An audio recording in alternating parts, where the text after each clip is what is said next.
Hello students, তোমাদের সকলকে স্বাগত জানিয়ে আজকের ভিডিও শুরু করছি। আজকের ভিডিওর বিষয় English grammar, kinds of sentences.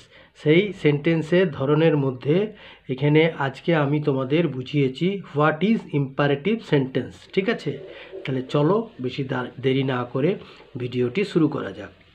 তাহলে imperative sentence, a sentence that expresses a command or a request is called an imperative sentence. It is also used to give instruction or some advice. Every sentence has two parts, subject and predicate.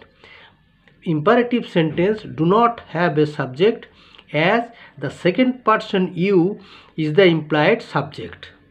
The imperative sentence is usually followed by a period. Sometimes it ends with exclamation mark, depending on the forcefulness of the command. Structure: you understood plus verb plus remaining. Okay.